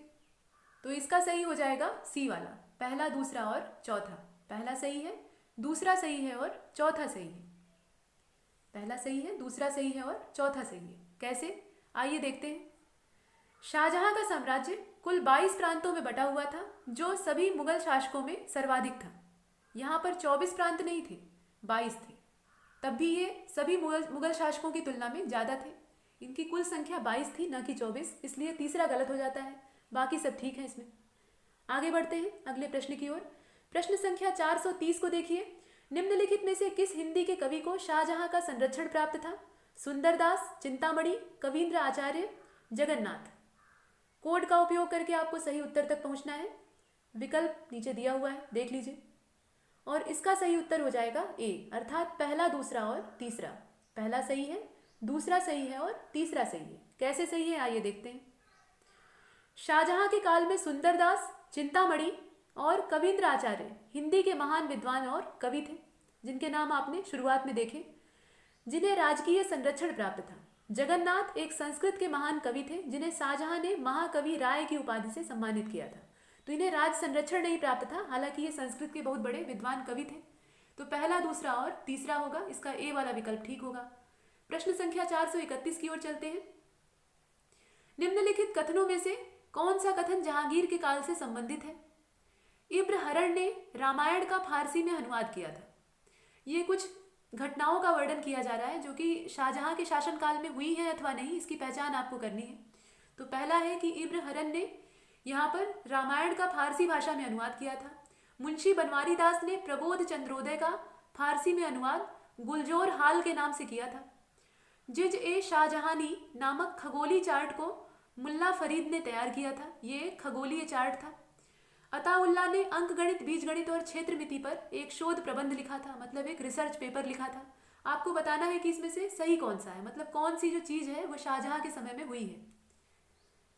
तो इसका सही उत्तर हो जाएगा डी, अर्थात ये सारी घटनाएं शाहजहां के ही शासनकाल में हुई हैं। कैसे हुई हैं तो आइए देखते हैं। इसका डी वाला सही बताया गया है। आइए इसकी जांच कर लेते हैं। व्याख्या देखिए, जिज ए शाहजहानी नामक खगोलीय चार्ट को मुल्ला फरीद ने तैयार किया था। मुल्ला फरीद शाहजहां के काल का एक महानतम ज्योतिषविद था, या ये कह लीजिए कि खगोलविद था। और अताउल्ला ने अंकगणित, बीजगणित और क्षेत्र मिति पर एक शोध प्रबंध लिखा था। इसे शाहजहां तथा दारा शिकोह को समर्पित किया गया था, मतलब इसे शाहजहां और दारा शिकोह को समर्पित कर दिया गया था। तो ये सब चीज़ें सही हैं, इसमें जितने भी हैं वो सभी सही है, और इसी के आधार पर हमने डी का चयन किया है। आगे चलते हैं अगले प्रश्न की ओर। प्रश्न संख्या 432 को देखिए। निम्न में से किस भवन का निर्माण शाहजहां ने करवाया था? दीवान आम, ताजमहल, जामा मस्जिद और जहांगीर का मकबरा। ये 4 स्थापत्यों के नाम हैं। किसका निर्माण शाहजहां ने करवाया था? नीचे विकल्प दिए हुए हैं, सभी का निर्माण या इनमें से कुछ का निर्माण। कुछ को ही बनवाया था या सभी को बनवाया था, बताइए। तो इसका सही उत्तर हो जाएगा डी वाला, अर्थात सभी, जितने हैं सबका निर्माण। व्याख्या देख लेते हैं। शाहजहां ने दिल्ली में शाहजहानाबाद नामक नगर बसाया था। इसके अतिरिक्त लाल किला, दीवान आम, दीवान खास, ताजमहल, जामा मस्जिद, जहांगीर का मकबरा आदि भव्य भवनों का निर्माण करवाया था। ये सब जो भवन हैं इनका निर्माण करवाया गया था। तो यहाँ जितने भी हैं सब शामिल हैं, इसलिए इसका विकल्प कौन सा होगा? डी वाला होगा। आगे चलते हैं। निम्नलिखित कथनों पर विचार कीजिए। प्रश्न संख्या 433 को देखिए। लाल खां और जगन्नाथ प्रसिद्ध संगीतकार शाहजहां के दरबारी थे, मतलब ये प्रसिद्ध संगीतकार थे और ये शाहजहां के दरबारी थे। शाहजहां का प्रिय राग भैरवी था। शाहजहां के काल को वास्तुकला का स्वर्ण काल माना जाता है। शाहजहां के दरबार की भाषा फारसी थी। आपको बताना है कि इसमें से सही कौन सा है। इन कथनों में से सही की पहचान आपको करनी है, बताइए। और इसका उत्तर दिया है ए, जिसके अनुसार पहला और तीसरा और इसके अलावा चौथा, ये तीनों कथन सही होंगे, पहला, तीसरा और चौथा। कैसे होंगे तो व्याख्या देखते हैं पहले। लाल खां, जगन्नाथ, गुण समुद्र और विलास जैसे प्रसिद्ध संगीतकार ये शाहजहां के दरबारी थे, और शाहजहां का जो प्रिय राग था वो ध्रुपद था, न कि भैरवी। तो इसलिए दूसरा वाला इसमें गलत है। इसमें दूसरा गलत क्यों है? क्योंकि राग भैरवी जो था वो इसका प्रिय राग नहीं था, बल्कि ये ध्रुपद राग को प्रसिद्ध यहाँ पे प्रिय मानता था। पहला, तीसरा और चौथा इसमें सही है, और इस आधार पे हमने विकल्प ए का चयन किया है। आगे चलते हैं अगले प्रश्न की ओर। प्रश्न संख्या 434 को देखिए। औरंगजेब के पुत्रों का सही मिलान कीजिए, मतलब यहाँ पर जो सूचियाँ दी हैं उनका आपको मिलान करना है। 3 नाम दिए हैं। मोहम्मद मुअज्जम, ये औरंगजेब के बेटों के नाम हैं। मोहम्मद मुअज्जम, इसके बाद मोहम्मद आजम, मोहम्मद काम बख्श, उदयपुरी महल, नवाब बाई और दिलरास बानो बेगम। विकल्प देख लीजिए, मिलान करके आपको बताना है इसमें सही विकल्प कौन सा होगा। और इसका जो सही विकल्प है वो बी वाला होगा। बी वाला अर्थात BCA, पहले वाले का बी, दूसरे वाले का सी और तीसरे वाले का ए। आगे बढ़ते हैं। व्याख्या देख लीजिए। औरंगजेब के 5 बेटे थे। कौन कौन से? मोहम्मद सुल्तान, मोहम्मद अकबर, मुअज्जम, आजम और कामबख्श। इनमें से जो सुल्तान और अकबर है इनकी मृत्यु औरंगजेब के ही जीवन काल में हो गई थी। ये 2 बेटे जो हैं ये औरंगजेब के जीते जी ही मर जाते हैं। तो इसमें बी वाला ऑप्शन सही होता है, और उसी आधार पर इस सूची को मिलाएंगे। अब चलते हैं आगे। प्रश्न संख्या 435 को देखिए। औरंगजेब के संदर्भ में निम्नलिखित कथनों पर विचार कीजिए। इसका जन्म दोहद कहाँ पे है? ये उज्जैन में है, यहाँ पर हुआ था। 1626 ईस्वी में शाहजहां के विद्रोह के समय औरंगजेब की जो उम्र थी वो मात्र 6 वर्ष की थी। औरंगजेब के प्रथम शिक्षक का नाम अब्दुल लतीफ सुल्तानपुरी था। औरंगजेब नस्तालिक और शिकस्त लिखने का निपुण था। ये नस्तालिक और शिकस्त इन दोनों को लिखने में सिद्धहस्त था। ये कथन औरंगजेब के बारे में कहे जा रहे हैं। आपको बताना है कि इन चारों कथनों में से सही कौन सा है। जो सही हो उसका आपको चयन करना है। विकल्प आपके सामने है। पहला कथन जो है इसके जन्म से संबंधित है, और इसमें जो है ए वाला सही होगा, पहला, तीसरा और चौथा। कैसे सही होगा तो पहले व्याख्या देखते हैं। 1626 में शाहजहां के विद्रोह के समय औरंगजेब मात्र 8 वर्ष का था, और यहाँ जो उम्र दी है वो क्या है?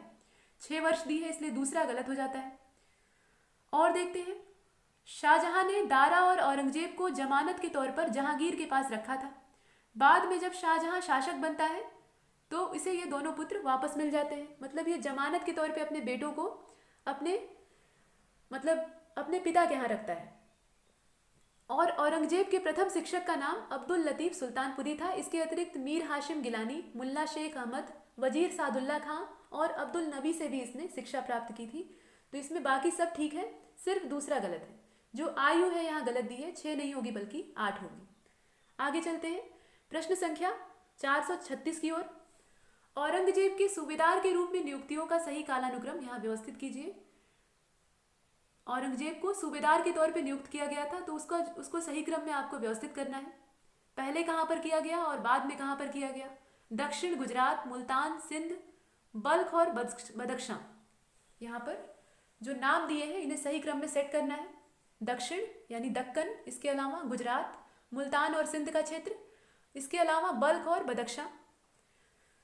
तो इसका सही क्रम हो जाएगा सी अर्थात दक्षिण गुजरात, इसके बाद बल्ख और बदख्शां और अंत में मुल्तान और सिंध। व्याख्या देख लीजिए। सबसे पहले दक्षिण 1636 से लेकर 44, फिर गुजरात 1645, बल्ख और बदख्शां 1647, मुल्तान और सिंध 1648 से लेकर 52 और अंत में 1652 में औरंगजेब द्वारा दक्षिण का सूबेदार नियुक्त किया गया।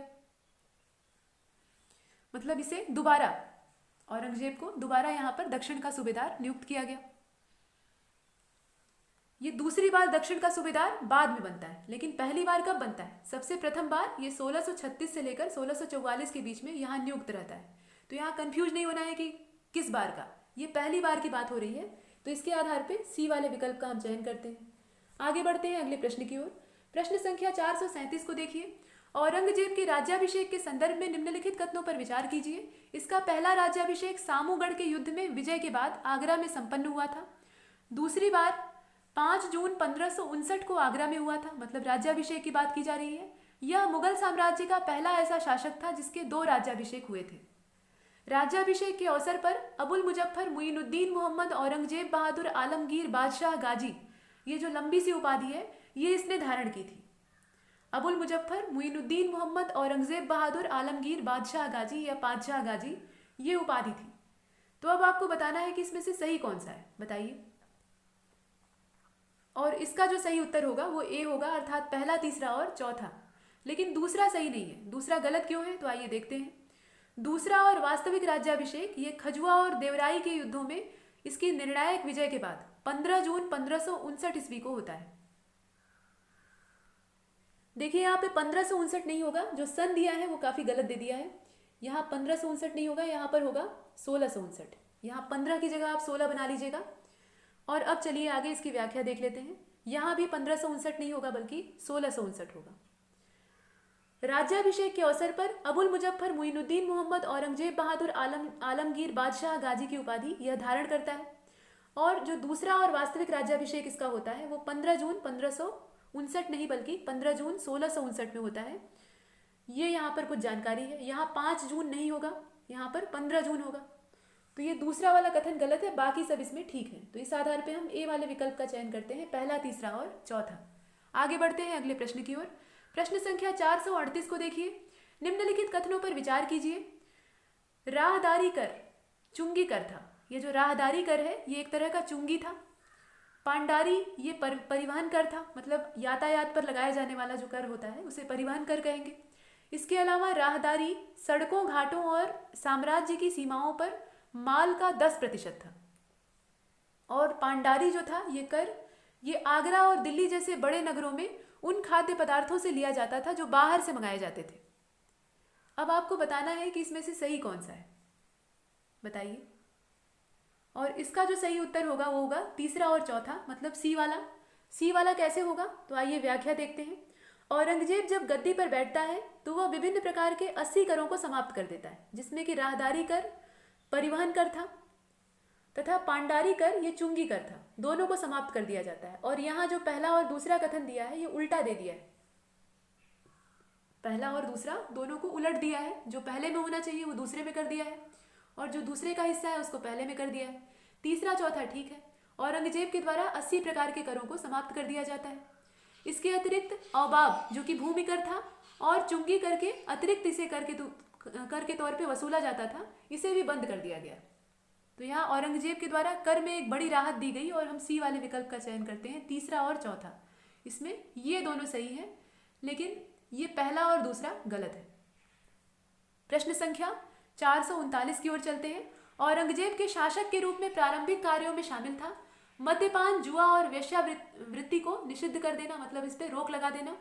लोक आचरण के निरीक्षण के लिए मुहतसिब नामक पदाधिकारी की नियुक्ति, मतलब लोग आचरण कैसा कर रहे हैं, वो धर्म और शास्त्र सम्मत है अथवा नहीं, इसकी देखरेख के लिए यहाँ पर एक अधिकारी नियुक्त किया गया था। झरोखा दर्शन, नौरोज त्योहार और दरबार में संगीत आदि को बंद करवा दिया गया। सूर्य पंचांग को समाप्त करके उसके स्थान पर अरबी चंद्र वर्ष और महीनों में लिखे जाने का जो पंचांग था उसका आदेश दिया गया, मतलब पंचांग को चंद्र वर्ष के हिसाब से चलाए जाने का निर्णय लिया गया। अब आपको बताना है कि इन 4 कथनों में से औरंगजेब के शासक के रूप में जो कार्य किए गए थे उसमें से कौन सा सही बैठता है। विकल्प आपके सामने है, सभी या फिर कुछ, देख लीजिए। तो इसका सही हो जाएगा डी, मतलब सभी। जितने दिए हुए हैं वो सभी औरंगजेब से संबंधित हैं और सही हैं। व्याख्या देख लेते हैं। लोक आचरण के निरीक्षण के लिए मुहतसिब नामक एक पदाधिकारी की नियुक्ति की गई। औरंगजेब के काल में पहला मुहतसिब समरकंद का निवासी मुल्ला औजावाजी था। इसका नाम जो है वो औजावाजी है, मुल्ला इसकी उपाधि थी। ये समरकंद का रहने वाला था। इसके बाद झरोखा दर्शन, नौरोज त्योहार, दरबार में संगीत और राजपूतों को टीका दिए जाने की जो प्रथा थी, इसके अलावा सिक्कों पर कलमा खुदवाना और ज्योतिष, इन सब को बंद करवा दिया गया। इसे धर्म विरोधी माना गया और औरंगजेब के द्वारा इन पर बैन कर दिया गया। तो ये सब चीज़ें इसमें सही बैठती हैं और डी वाला ठीक है, मतलब सभी। 440वें प्रश्न को देखिए। प्रश्न संख्या 440, औरंगजेब की अंग्रेजों के प्रति नीति के संदर्भ में निम्नलिखित कथनों पर विचार कीजिए। 1652 में शुजा ने उन्हें 3000 रुपये वार्षिक के बदले बंगाल में निःशुल्क व्यापार करने की अनुमति दी थी। 1680 में मुगल सेना ने कासिम बाजार की अंग्रेज कोठी पर आक्रमण किया था।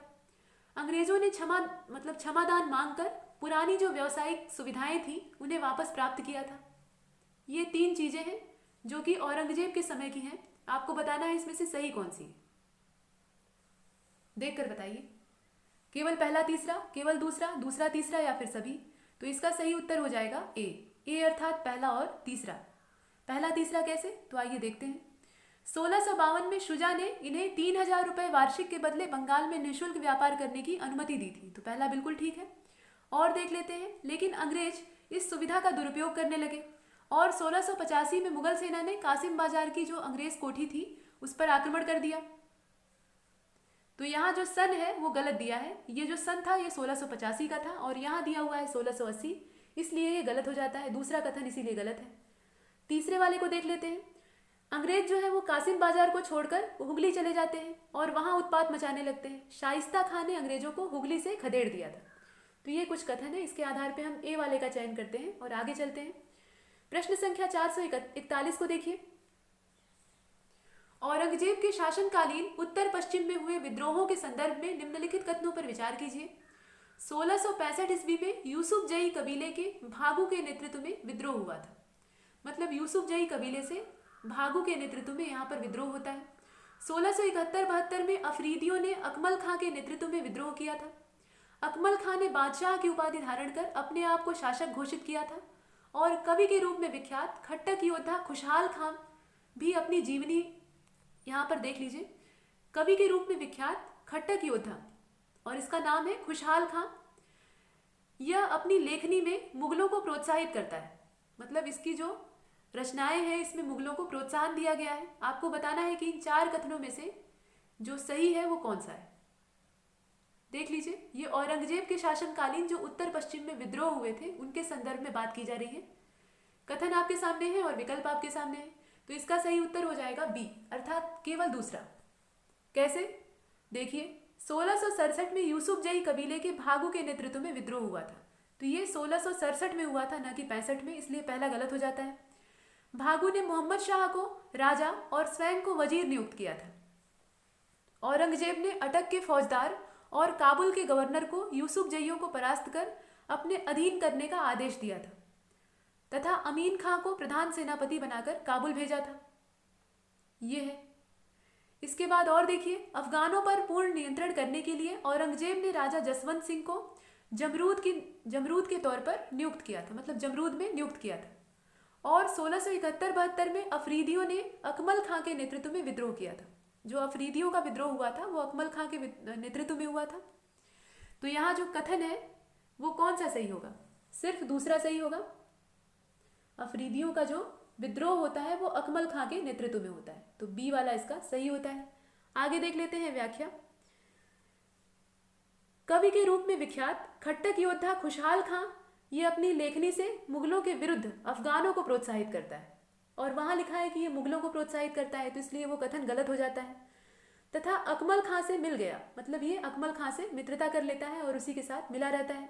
1675 तक औरंगजेब की स्थिति पर औरंगजेब ने इस स्थिति पर अपना नियंत्रण स्थापित कर लिया था तथा अमीन खां को अफगानिस्तान का प्रशासक नियुक्त कर खुद दिल्ली वापस आ गया था, अर्थात पूरे मामले को सुलझा लिया था।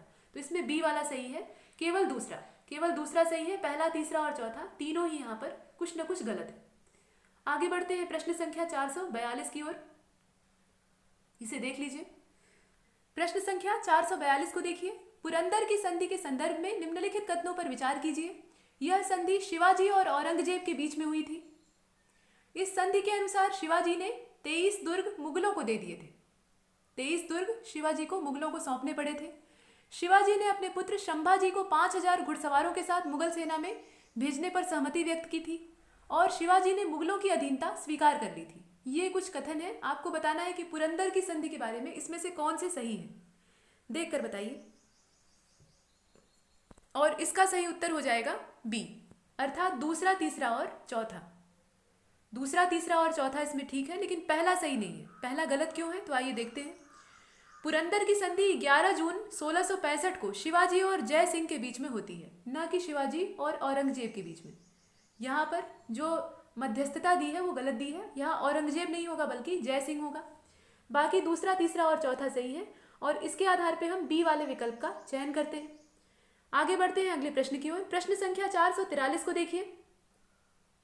औरंगजेब के संदर्भ में निम्नलिखित कथनों पर विचार कीजिए। इसके शासनकाल में हिंदू मनसबदारों की संख्या सबसे कम रही। औरंगजेब स्वयं एक वीणा वादक था, मतलब ये खुद ही एक वीणा बजाने वाला, मतलब कुशल वाद्य यंत्र का ज्ञाता था। संगीत में इसकी रुचि थी, लेकिन बाद में ये संगीत पर पाबंदी लगा देता है। इसके दरबार में वाद्य संगीत नौबत का मतलब होता है शाही बैंड, जो कि किसी खुशी के मौके पर बजाया जाता है, इसको जारी रखा गया और मुसलमानों के मुहर्रम को प्रतिबंधित कर दिया गया। मुहर्रम मनाने पर इसने प्रतिबंध लगा दिया। ये 4 कथन हैं जो कि औरंगजेब के बारे में कहे गए हैं। आपको बताना है इसमें से सही कौन सा है, बताइए। और इसका सही उत्तर हो जाएगा ए अर्थात दूसरा, तीसरा और चौथा। इसमें जो पहला है वो गलत है। पहला गलत कैसे है, बताइए। तो पहला गलत इसलिए है क्योंकि हिंदू मनसबदारों की संख्या औरंगजेब के ही समय में सबसे ज़्यादा थी। हालांकि ये काफ़ी कट्टर इस्लामिक था, लेकिन इसी के समय में हिंदू मनसबदार सबसे ज़्यादा यहाँ मौजूद थे। इसकी व्याख्या देख लीजिए। औरंगजेब के शासनकाल में हिंदू मनसबदारों की संख्या सबसे ज़्यादा रही और उच्च पद पर नियुक्त किए जाने की योग्यता को अधिक वरीयता दी गई। औरंगजेब ने दरबार में संगीत को अवश्य बंद करवा दिया था, लेकिन दरबार में वाद्य संगीत नौबत, जो कि शाही बैंड होता था, इसको जारी रखा गया। शास्त्रीय भारतीय संगीत पर फारसी में सबसे अधिक कृतियां रची गई और ये जो रचना हुई है, मतलब कृतियों की रचना हुई है, ये सब औरंगजेब के ही समय में हुई है। तो ये खास बात है और इसमें ए वाला सही होता है, मतलब दूसरा, तीसरा और चौथा। आगे चलते हैं अगले प्रश्न की ओर। प्रश्न संख्या 444 को देखिए। औरंगजेब के शासनकाल में हुए विद्रोहों का सही कालानुक्रम व्यवस्थित कीजिए। यहाँ पर जो कालक्रम है उसे व्यवस्थित करना है और बताना है कि इसका सही मिलान क्या होगा, मतलब ये सही रूप में सेट कैसे होगा। तो देख लीजिए। सतनामियों का, शहजादा अकबर का ये विद्रोहों का कालानुक्रम है। सतनामियों का विद्रोह, शहजादे अकबर का विद्रोह और जाटों का विद्रोह। तो इसका जो सही क्रम है आप देख रहे हैं सी वाला होगा। पहले जाटों का, उसके बाद सतनामियों का और फिर शहजादे अकबर का। व्याख्या देख लेते हैं। जाटों का विद्रोह होता है 1669 में। मथुरा के जाटों ने यहाँ पर लिलुपत या तिलुपत इनको कहा जाता था, यहाँ के जमींदार गोकुला के नेतृत्व में विद्रोह किया था। असल में इनका नाम गोकुल था और यही नेतृत्व करता थे, नेता थे। और इनके पीछे जाटों की एक बड़ी सेना थी। यहाँ विद्रोह होता है और इसके बाद सतनामियों का विद्रोह होता है। ये कब होता है? 1672 में। और अंत में शहजादे अकबर का विद्रोह 1681 में। इसी आधार पर हम सी वाले विकल्प का चयन करते हैं और चलते हैं अगले प्रश्न की ओर। प्रश्न संख्या 445 को देखिए। सतनामी पंथ के संदर्भ में निम्नलिखित कथनों पर विचार कीजिए। इस पंथ की स्थापना बीजेसर के एक योगी वीरभान ने 1543 में की थी। इस पंथ के लोग कृष्ण की पूजा करते थे। इस पंथ को मुंडिया के नाम से जाना जाता था। सतनामियों का निवास नारनौल और मेवाड़ जिलों के पास आसपास था। ये कुछ कथन है, 4 कथन दिए हैं, आपको बताना है सही कौन सा है। बताइए। ए, बी, सी और डी विकल्प भी आपके सामने है और इसका जो सही उत्तर होगा वो होगा ए वाला, मतलब पहला, तीसरा और चौथा। पहला सही है, तीसरा सही है और चौथा सही है। कैसे सही है आइए देखते हैं। तो सतनामी पंथ की स्थापना ये बीजेसर, यहाँ पर जो जगह का नाम दिया है वो ठीक है। बीजेसर के योगी वीरभान ने 1543 में नरनौल के निकट की थी। ये एकेश्वरवाद में विश्वास करते थे, अर्थात एक ही ईश्वर को मानते थे तथा संस्कार और अंधविश्वास के लिए, मतलब यहाँ पे संस्कार और अंधविश्वास उनके लिए दंड के समान था, उसमें ये भरोसा नहीं करते थे। वे कबीर के उपदेशों में विश्वास करते थे। सतनामी अपने संपूर्ण शरीर के बाल को मूड़ कर रखते थे और इसी कारण इन्हें मुंडिया कहा जाता था। तो ये जो मुंडिया नाम है ये इन्हीं का है। ये सही है। तो इसमें कौन सा सही होगा फिर? ए वाला सही होगा, पहला, तीसरा और चौथा। आगे चलते हैं अगले प्रश्न की ओर। प्रश्न संख्या 446 को देखिए। निम्नलिखित सिख गुरुओं का सही कालानुक्रम यहाँ व्यवस्थित करना है। गुरु नानक है, गुरु अंगद है, गुरु रामदास है, गुरु अमरदास हैं और अर्जुन दास हैं। इन गुरुओं को सही क्रम में आपको सेट करना है। तो देख लीजिए, इसका डी वाला होगा, पहले नानक, उसके बाद अंगद, फिर अमरदास, रामदास और अंत में अर्जुन दास। कुल 10 गुरु हुए हैं सिख धर्म में, आप जानते हैं। गुरु नानक, गुरु अंगद, अमरदास, रामदास, इसके बाद अर्जुन दास, अर्जुन दास के बाद हरगोविंद सिंह, यहाँ से गुरु हरगोविंद सिंह, इसके बाद हर राय, हरकिशन साहेब, तेग बहादुर सिंह और अंतिम जो गुरु थे वो गुरु गोविंद सिंह। ये कुल 10 गुरुओं के नाम हैं और इनका जो क्रम है वो डी वाले विकल्प में ठीक दिया है। 10 नाम दे सकता है, यहाँ पे कुछ ही का नाम दिया है। आगे बढ़ते हैं। प्रश्न संख्या 447 को देखिए। गुरु अर्जुन देव ने दरबार में नगाड़ा बजाने की प्रथा को आरंभ किया, जो राज सत्ता का प्रतीक था। अकबर ने गुरु रामदास को 500 बीघा जमीन प्रदान की थी। कश्मीर में कीरत नामक नगर ये गुरु रामदास ने बसाया था और मुगलों के विरुद्ध सिखों का विद्रोह प्रत्यक्ष रूप से 1675 में औरंगजेब द्वारा गुरु तेग बहादुर को मृत्युदंड दिए जाने के बाद प्रारंभ हुआ। तो अब आपको बताना है कि इसमें सही कौन सा है। जो 4 विकल्प हैं और 4 कथन हैं आपके सामने हैं, सही की पहचान आपको करनी है। इसका सही उत्तर होगा सी, अर्थात दूसरा और चौथा। दूसरा सही है और चौथा सही है। पहला गलत है। क्यों गलत है? क्योंकि गुरु हरगोविंद सिंह ने दरबार में नगाड़ा बजाने की प्रथा को आरंभ किया था। यहाँ पर अर्जुन देव दिया, इसलिए पहला गलत हो जाता है। अकबर ने गुरु रामदास को 500 बीघा जमीन प्रदान की थी और इस जमीन पर उन्होंने अमृतसर नामक शहर को बसाया था। कश्मीर में कीरत नामक नगर ये गुरु हरगोविंद सिंह ने बसाया है और मुगलों के विरुद्ध सिखों का विद्रोह प्रत्यक्ष रूप से 1675 में तब शुरू होता है जब औरंगजेब द्वारा गुरु तेग बहादुर को मृत्युदंड दिया जाता है। इसमें ये सही है। और देख लीजिए, इसके बाद ये जो तेग बहादुर थे ये सिखों के 9वें गुरु थे। जो नंबर है वो भी आपको पता होना चाहिए। इन्होंने अमृतसर के स्थान पर मखोली इन्हें अपना स्थान बनाया था। अमृतसर के जगह पे मखोली नामक जगह जो थी उसको इन्होंने अपना स्थान बनाया था। तो इसमें सी वाला होगा, दूसरा और चौथा। दूसरा सही है और चौथा सही है। आगे चलते हैं प्रश्न संख्या 448 की ओर। गुरु गोविंद सिंह के संदर्भ में निम्नलिखित कथनों पर विचार कीजिए। यहाँ पर कुछ कथन है, देख लीजिए। ये सिखों के अंतिम और 10वें गुरु थे। इन्होंने अपने आप को सच्चा पादशाह या सच्चा बादशाह कहा है। 1689 में खालसा पंथ की स्थापना की इन्होंने। सिखों को 4 वस्तुएं रखने का आदेश दिया। आपको बताना है कि इनमें से सही कौन सा है, बताइए। विकल्प आपके सामने है और कोड आपके सामने है, चयन करके आपको बताना है। तो इसका सही उत्तर हो जाएगा ए अर्थात पहला और दूसरा। तीसरा और चौथा इसमें सही नहीं है। क्यों सही नहीं है तो आइए देखते हैं। गुरु गोविंद सिंह 1675 से लेकर 1708 गुरु तेग बहादुर के पुत्र थे। ये सिखों के अंतिम और 10वें गुरु थे। 1699 में इन्होंने खालसा पंथ की स्थापना की थी। तो यहाँ 1689 नहीं होगा बल्कि 1699 होगा। और आनंदपुर को अपना केंद्र बनाया था। सिखों को इन्होंने 5 वस्तुएं रखना अनिवार्य कर दिया: कड़ा, कच्छा, कंघा, केश और कृपाण। ये 5 ककार थे जो कि सिखों के लिए अनिवार्य थे। तो ये कुछ बातें थी, इसके आधार पर हमने ए वाले विकल्प का चयन किया है। आगे चलते हैं अगले प्रश्न की ओर। प्रश्न संख्या 449 को देखिए। जफरनामा नामक पत्र ये जहांगीर के लिए गुरु अर्जुन देव ने लिखा था। ये जो जफरनामा है ये जहांगीर के लिए लिखा गया था अर्जुन देव के द्वारा। आनंदपुर के युद्ध में ही गुरु गोविंद सिंह के चारों पुत्र पकड़े गए और बाद में उनकी हत्या कर दी गई। 1707 में गुरु गोविंद सिंह औरंगजेब के दरबार में सेवा के लिए उपस्थित हुए थे। दक्षिण अभियान के दौरान 1708 में एक अफगान सैनिक के द्वारा गुरु गोविंद सिंह की हत्या कर दी जाती है। आपको बताना है कि इसमें से सही कौन सा है। जो 4 कथन दिए हैं कौन कौन सा इसमें से सही होगा बताइए। और इसका जो उत्तर होगा वो होगा बी अर्थात दूसरा और चौथा। दूसरा वाला सही है और चौथा वाला सही है, लेकिन पहला और तीसरा दोनों गलत है। कैसे गलत है आइए देखते हैं। औरंगजेब ने सिखों के दमन के लिए शाही सेना को भेजा था। आनंदपुर के युद्ध में गुरु गोविंद सिंह के चारों पुत्र पकड़े जाते हैं और बाद में उनकी हत्या कर दी जाती है। तो दूसरा सही हो गया। इसके बाद गुरु गोविंद सिंह किसी प्रकार जान बचाकर भाग निकलते हैं।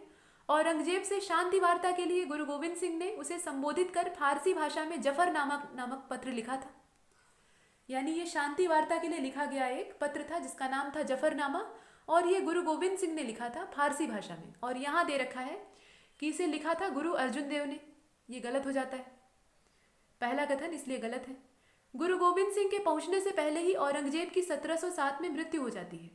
औरंगजेब के बाद बहादुर शाह प्रथम ये गद्दी पर बैठता है। उसने गुरु गोविंद सिंह से मैत्री की और उन्हें 5000 मनसब प्रदान किए। अपने पिता के खिलाफ उसने गुरु गोविंद सिंह के साथ मित्रता कर ली। तो यहाँ स्थितियां तेजी से बदल जाती हैं। और देख लीजिए इसमें जो चौथा कथन था कि एक अफगान सैनिक के द्वारा गुरु गोविंद सिंह की हत्या कर दी जाती है, ये भी ठीक है। तो ये 4 कथन थे जिसमें से कि दूसरा और चौथा सही है। दूसरा और चौथा सही है तो इसका विकल्प बी वाला सही हो जाएगा। आगे बढ़ते हैं अगले प्रश्न की ओर। प्रश्न संख्या 450 को देखिए। मुगल काल के केंद्रीय प्रशासन के संदर्भ में निम्नलिखित कथनों पर विचार कीजिए। अकबर के काल में 5 ही मंत्री पद थे, मतलब 5 ही मंत्रियों के पद होते थे। बादशाह के बाद साम्राज्य में सबसे महत्वपूर्ण पद वकील का था। अकबर के प्रारंभिक वर्षों में संरक्षक बैरम खां उसका वकील था। अकबर के प्रारंभिक वर्षों में जो संरक्षक बैरम खां थे वही उसके वकील थे। अकबर ने दीवान वजीरत एक कुल नामक एक पद अपने शासन के 10वें वर्ष में सृजित किया था, मतलब इस पद की रचना की थी। आपको बताना है कि इसमें से कौन सा सही नहीं है। ये मुगलों के केंद्रीय प्रशासन के बारे में कहे गए कथन है। आपको बताना है इसमें सही कौन सा नहीं है। जो ना हो उसका चयन करना है। तो इसका सही उत्तर हो जाएगा ए, अर्थात पहला और चौथा इसमें सही नहीं है। कैसे, तो आइए देखते हैं। अकबर के काल में ही 4 मंत्री पद थे, मतलब अकबर के समय में 4 मंत्रियों के पद थे। कौन कौन से थे? वकील, दीवान, वजीर। ये देख लीजिए, दीवान या वजीर एक ही चीज होती है, इसे आप देख सकते हैं। वकील, दीवान अथवा वजीर। इसके अलावा मीर बख्श और सदर सुदूर, ये 4 मंत्रियों के पद हैं। बाद में दीवान और वकील का पद एक ही व्यक्ति को दिया गया और यह राज्य का वकील मुतलक होता था, या इसी को प्रधानमंत्री कहते थे। तो यहाँ जो 5 मंत्री पद की बात कही गई है वो गलत है और हमें गलत ही चुनना था, तो पहला वाला गलत हो जाता है। ये हमारे उत्तर का हिस्सा होगा। और देखते हैं, अकबर ने दीवान वजीरत एक कुल नामक पद अपने शासनकाल के 8वें वर्ष में सृजित किया था, और यहाँ दिया है 10वें वर्ष में, इसलिए चौथा भी गलत हो जाता है। तो पहला चौथा गलत है, इसलिए हमने विकल्प ए का चयन किया है। और देख लीजिए, यह पद साम्राज्य के वित्तीय और राजस्व संबंधी मामलों के प्रबंधन के लिए बनाया गया था। जहांगीर के शासनकाल के पहले 4 और 21वें वर्ष के अतिरिक्त वकील का पद प्रायः खाली रहा, मतलब इस पर कोई आसीन नहीं था। शाहजहां ने अपने शासनकाल के 14वें मतलब शासनकाल के पहले 14 वर्षों तक आसफ खां को वकील के पद पर नियुक्त रखा और बाद में इस पद को ही समाप्त कर दिया। मतलब लंबे समय तक आसफ खां इस पद पे रहे और बाद में यह पद पूरी तरह से खत्म हो जाता है शाहजहां के ही समय में। तो इसमें ए वाला विकल्प ठीक होता है, पहला चौथा कथन गलत है। प्रश्न संख्या 451 को देखिए। मुगलकालीन वजीर के पद के संदर्भ में निम्नलिखित कथनों पर विचार कीजिए। जो वजीर का पद था उसके संबंध में 4 कथन दिए हुए हैं। वजीर को 4 श्रेणियों में विभाजित किया गया था। वजीर तफवीज ये बिना बादशाह की पूर्व अनुमति के अधिकारियों की नियुक्ति और निलंबन कर सकता था। वजीर तनफीज इसे असीमित अधिकार प्राप्त थे, मतलब अनलिमिटेड, इसके पास राइट्स थे। वजीर तफवीज को अपना उत्तराधिकारी नियुक्त करने का अधिकार था, मतलब ये अपना सक्सेसर यहाँ पर नियुक्त कर सकता था। तो आपको बताना है कि इसमें से सही कौन सा है। ये वजीरों के पद हैं और उनके अधिकारों का यहाँ वर्णन किया गया है। सही कथन की आपको पहचान करनी है, पहचान कर बताइए। और इसका सही उत्तर हो जाएगा बी, अर्थात केवल दूसरा। केवल दूसरा यहाँ पर सही है। कैसे सही है और बाकी गलत कैसे हैं, तो आइए देखते हैं। वजीर को दो श्रेणियों में विभाजित किया गया था, वजीर तफवीज और वजीर तनफीज। वजीर तफवीज को असीमित अधिकार प्राप्त थे, बिना बादशाह की पूर्व अनुमति के अधिकारियों की नियुक्ति और निलंबन वह कर सकता था। ये अधिकार किसके पास थे? ये वजीर तफवीज के पास थे। यहाँ दिया हुआ है तीसरे कथन में कि ये तनफीज के पास थे, तो ये गलत हो जाता है। इसमें सिर्फ दूसरा सही है, तफवीज के बारे में। और देखिए, सर्वोच्च न्यायाधीश के रूप में वह मुकदमों के निर्णय भी कर सकता था।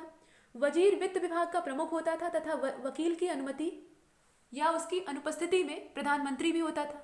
मतलब जब वकील का पद खाली रहे या उस पर जो पद पे आसीन व्यक्ति है वो वहाँ उपस्थित न रहे, तो ऐसी स्थिति में यह प्रधानमंत्री का भी कार्य संभालता था। तो यहाँ पर आप देख रहे हैं कि जो वजीर तफवीज का पद है उसके पास बहुत सारे अधिकार हैं। ये वजीर के पद काफ़ी शक्तिशाली हुआ करते थे। ये अलग अलग विभागों में अपना सर्वोच्च नियंत्रण रखते थे और इसी आधार पर हमने बी वाले विकल्प का चयन किया है। इसमें केवल दूसरा सही है। आगे बढ़ते हैं अगले प्रश्न की ओर और आगे अब इस वीडियो सीरीज में यहाँ तक रहने देते हैं, प्रश्न संख्या 451 तक। इसके आगे के जो प्रश्न है प्रश्न संख्या 452 से, उसे अगले वीडियो लेक्चर में चर्चा करेंगे। तब तक के लिए नमस्कार।